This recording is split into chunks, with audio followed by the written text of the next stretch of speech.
Professeur Mathias Eriko Wonangine, bonjour et bienvenue au programme. Bonjour Monsieur Haïssi et bonjour aux téléspectateurs.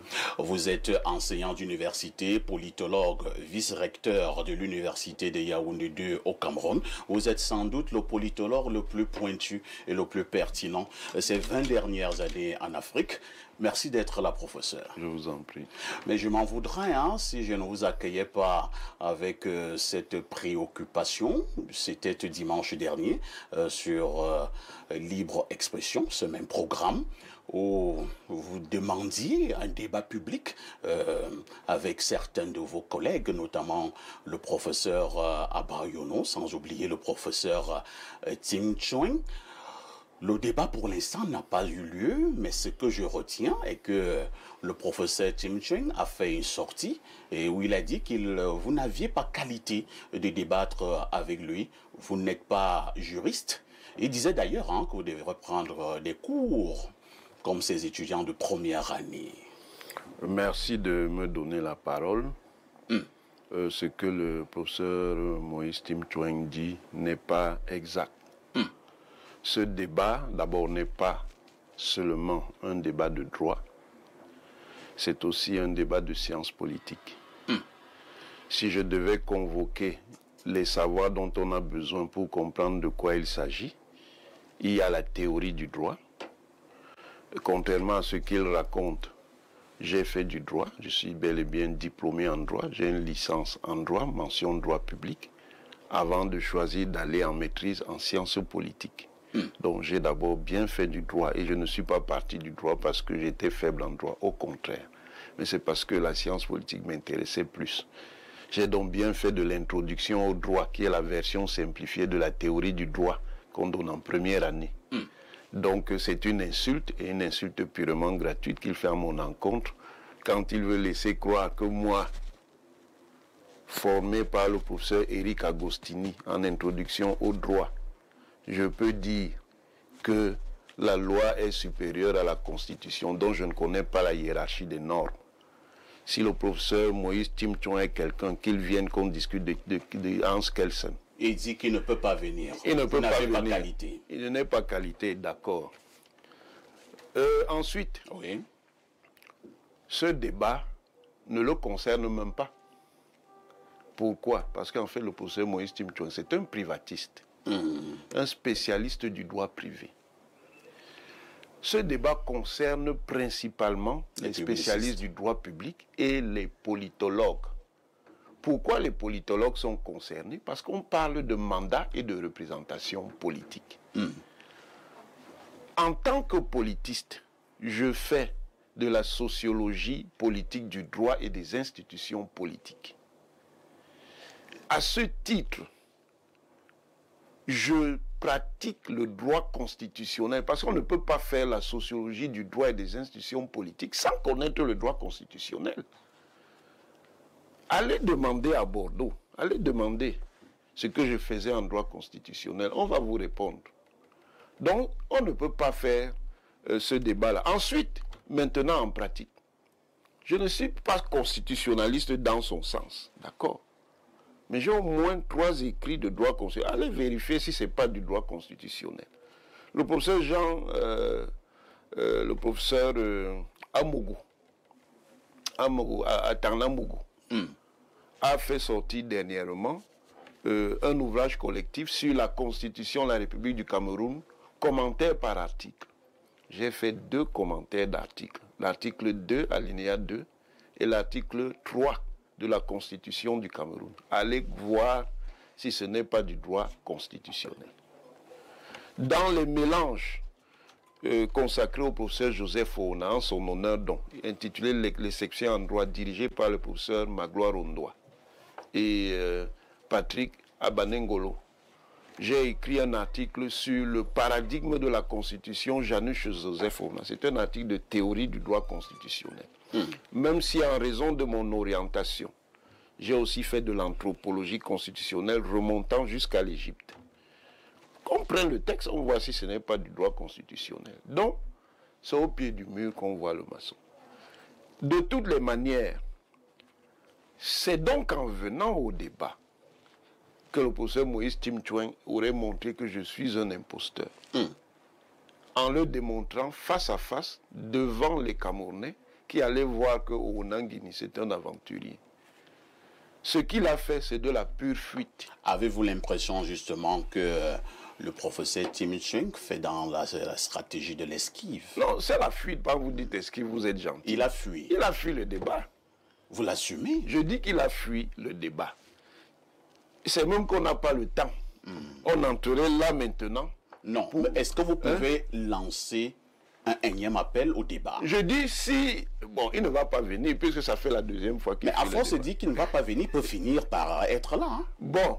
Parce qu'il y a quand même son nom. S'il peut revenir, même comme je n'ai jamais lu un manuel de droit, ce qui est un pur mensonge, même comme je ne suis pas juriste, ce qui est toujours discutable, puisque juriste, il y a des juristes de différents types.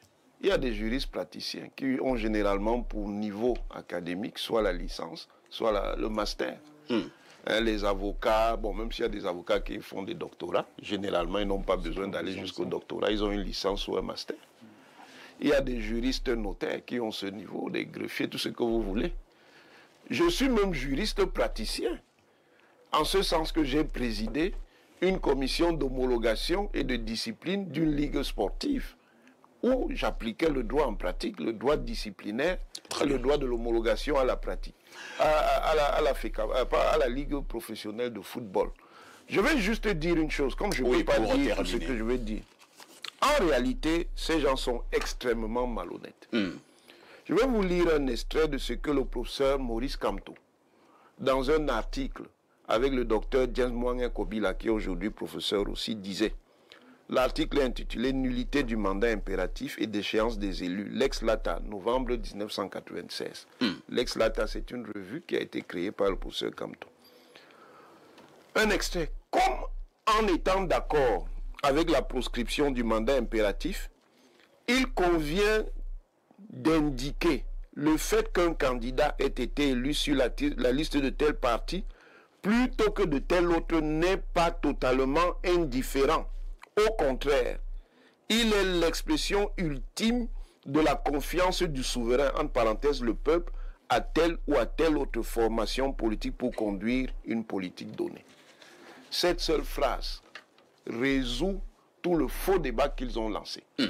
C'est écrit par le professeur Kamto et le docteur James Mwanga Kobila en 1996, où il a répondu au contenu du débat qui est à l'heure actuelle.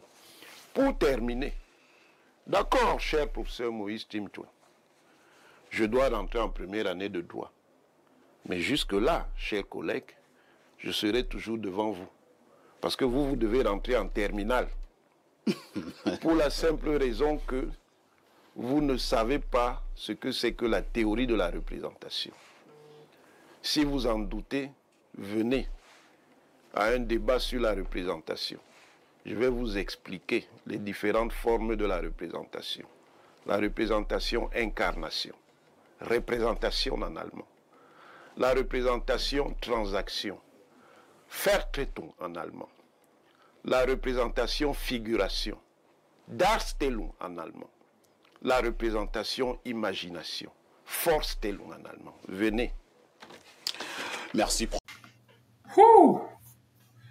On veut fuir le débat comme ça. Un professeur peut fuir, un professeur peut refuser d'édifier le peuple comme ça. C'est que tout un peuple attend. Le débat, je peux dire ça.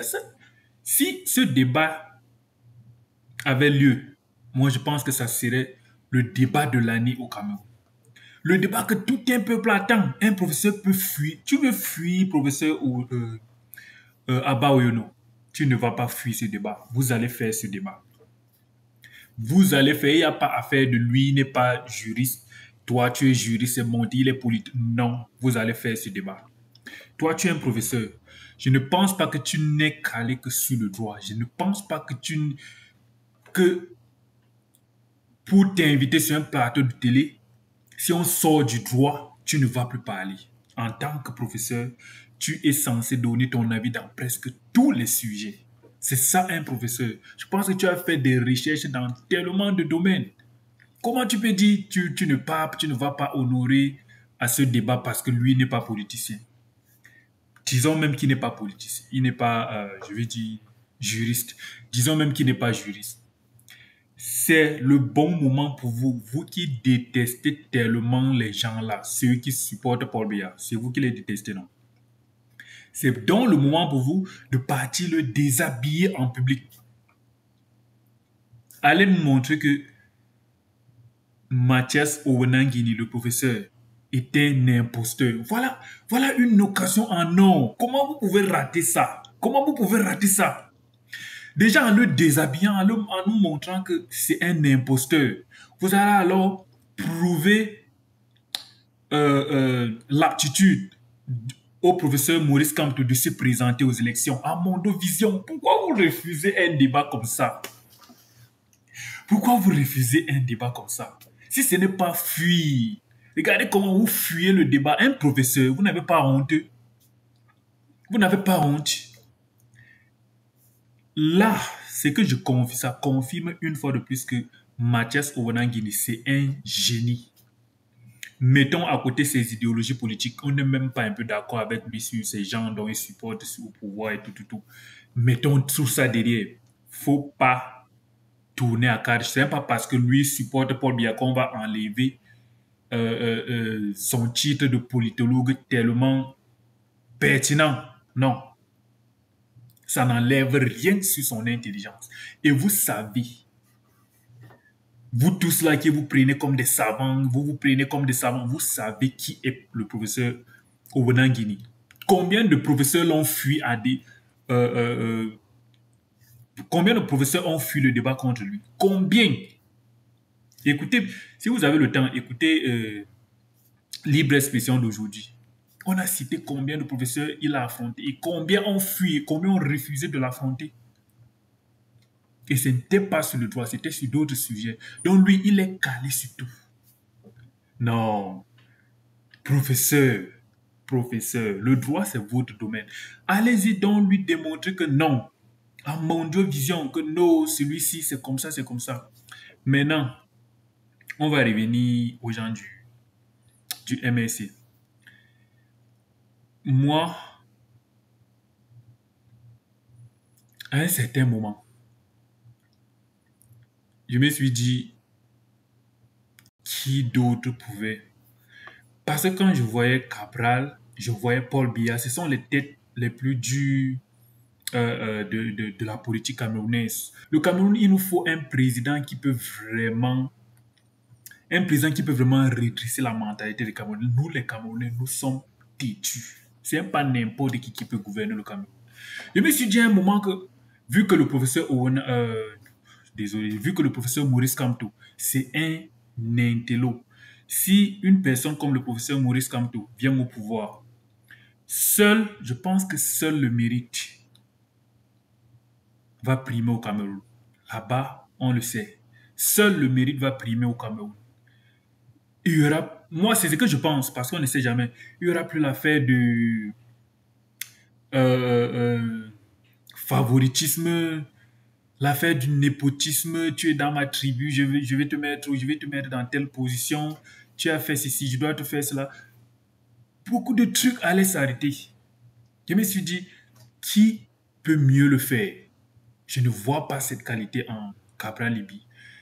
À un moment, on s'est dit, c'est Maurice Kamto qui pouvait le faire. Mais qu'est-ce que Maurice Kamto a fait? Il refuse d'aller aux élections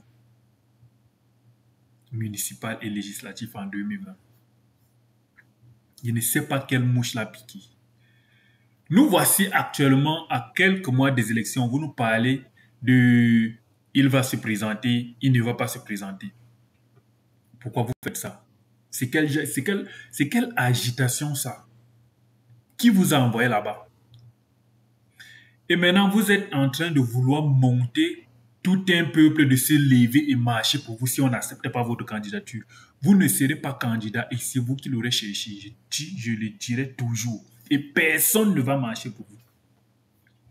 Personne ne va marcher pour vous. Si vous, Maurice Kamto, n'êtes pas président au Cameroun, le Cameroun ne va pas sombrer. Vous n'êtes pas le seul qui pouvait apporter le changement au Cameroun. C'est pas ce que vos suiveurs moutons là nous font comprendre chaque jour. Allez sur leur page. Tout le monde qui est pour Paul Biya ou bien pour d'autres partis politiques, ce sont les diables. Et tous ceux qui supportent Kamto sont les anges. C'est comme ça chez eux, c'est comme ça que ça fonctionne. C'est soit tu supportes Kamto, tu es ange, soit tu es contre lui, tu es démon. Vous êtes une bande de moutons. C'est comme ça que c'est sauvage politique. Pas tous les partisans du MSI, mais la plupart, c'est comme ça qu'ils se fonctionnent. Voilà Valsero. Les ministres partent au deuil du petit Matisse. Il vient dire récupération politique. C'est le même qui bavarde chaque jour quand il y a problème au nord, à l'extrême nord, et personne ne parle. Aucun membre du gouvernement ne parle. Il dit un gouvernement qui dort, un gouvernement qui ne se soucie pas du peuple. Vous voulez que les gens fassent quoi? Pour que, si Paul Biya fait quelque chose, il va dire c'est ceci. Ici, il ne fait pas, il va dire dormeur, il ne fait rien pour le pays. Vous êtes même à la limite bête comment? Vous êtes que des manipulateurs.